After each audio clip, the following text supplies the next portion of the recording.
What happens when your dream of moving halfway across the world turns into a nightmare? For Scottish high school sweethearts Ruthie Ellis and John, the idea of relocating to Australia seemed like the ultimate adventure, a chance to start fresh in a land of endless sunshine, breathtaking beaches, and a more relaxed way of life. But after just 18 months, they found themselves back in Scotland, grappling with health scares, homesickness, and an unexpected housing crisis. Their story is one that every family considering a bold move abroad should hear. In 2005, Ruthie and John first backpacked around Australia and instantly fell in love with the country.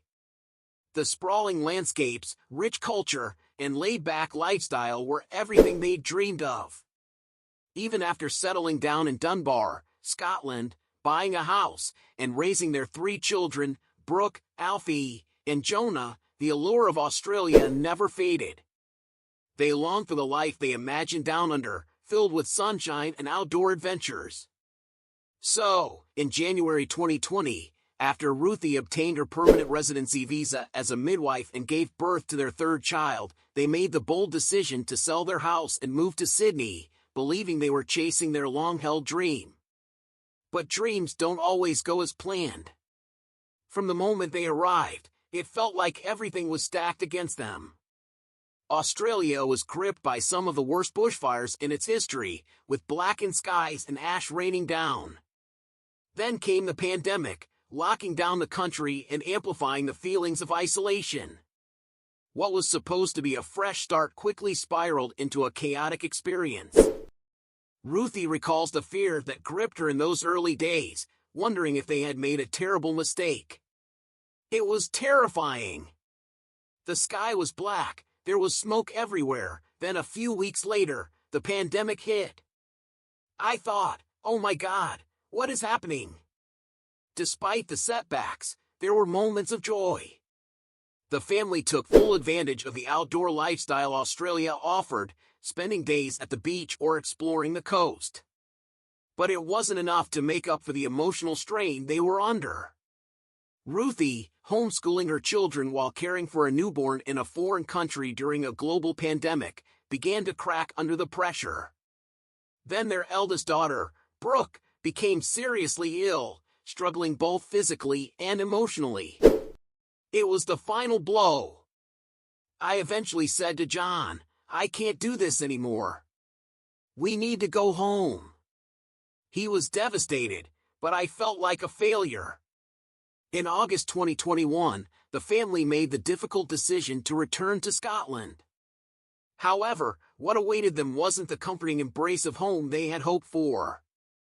The country was facing its own challenges, and the family struggled to find a place to live, bouncing from one temporary situation to another for 9 long months. In the midst of their housing crisis, Brooke was diagnosed with epilepsy after suffering a seizure that left her mother terrified she might die. The experience was traumatic for the entire family, but being surrounded by their support network in Scotland made all the difference. We were in the right place. We couldn't have gone through the trauma without family, Ruthie reflects. However, despite finding stability in Scotland, something was still missing. Brooke's health continued to decline, and Ruthie began to question whether returning to Australia might offer them the escape they needed. In December 2023, they decided to take the leap once again. This time, they arrived on the Gold Coast with a renewed sense of purpose. Now, they spend their days exploring Australia's eastern coast, embracing life as adventurers with a deeper appreciation for the experiences that truly matter. For Ruthie, John, and their 3 children, their journey across continents has been filled with highs and lows, lessons learned, and a transformed perspective on what it means to live a rich life.